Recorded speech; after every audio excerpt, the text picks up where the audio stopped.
भी सोचा है कि जिस टाइम के पीछे हम पूरी ज़िंदगी भागते रहते हैं वही टाइम एक दिन हमसे सब कुछ छीन ले। नमस्कार दोस्तों, मैं हूं एंकर अभिषेक और आज मैं आपके लिए लेकर आया हूं एक ऐसी कहानी जो सिर्फ कहानी नहीं है बल्कि हर उस इंसान की सच्चाई है जो अपनों के लिए वक्त निकालने में देर कर देता है। आज की स्टोरी एक ऐसे बेटे की है जिसके पास सब कुछ था, जॉब, पैसा, स्टेटस, लेकिन एक दिन उसे समझ आया कि सबसे ज़रूरी चीज़ क्या थी, माँ का साथ। और तब तक बहुत देर हो चुकी थी। यह कहानी आपको सिर्फ रुलाएगी नहीं बल्कि आपको मजबूर करेगी सोचने पर कि कहीं आप भी किसी अपने को कल के भरोसे तो नहीं छोड़ रहे। तो बिना किसी देर के चलिए शुरू करते हैं माँ का आखिरी तोहफा। रवि एक साधारण परिवार से था। उसके पिता नहीं थे और उसकी माँ ने ही उसे पाल पोस कर बड़ा किया था। माँ दिन रात मेहनत करती थी, कभी लोगों के घरों में काम करती तो कभी सिलाई करके कुछ पैसे कमा लेती। बस एक ही सपना था, रवि को एक अच्छा इंसान बनाना। रवि बड़ा हुआ, पढ़ लिख कर नौकरी लग गई। अब उसकी ज़िंदगी बदलने लगी थी।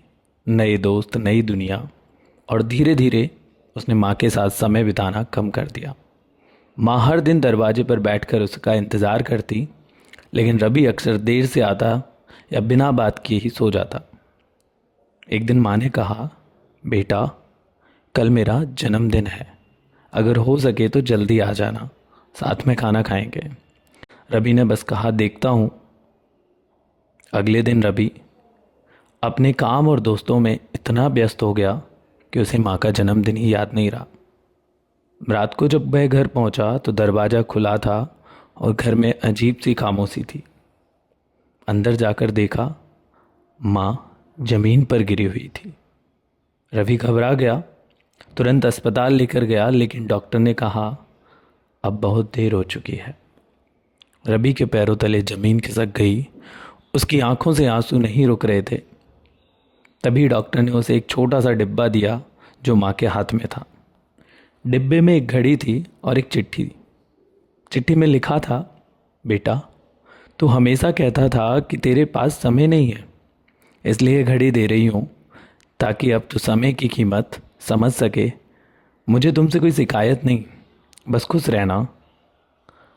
रवि फूट फूट कर रो पड़ा।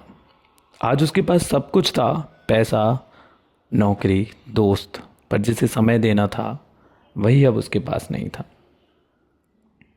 तो दोस्तों, इस कहानी से हमें एक छोटी सी सीख मिलती है कि ज़िंदगी में सबसे कीमती समय है और सबसे कीमती वो लोग होते हैं जो हमें बिना शर्त प्यार करते हैं। कहीं ऐसा ना हो कि हम कल के इंतज़ार में आज खो दें। आपको यदि मेरी ये स्टोरी पसंद आई तो just subscribe my channel and हाँ, कमेंट में बताओ कि अगली स्टोरी किस टॉपिक पर होनी चाहिए। Thank you so much.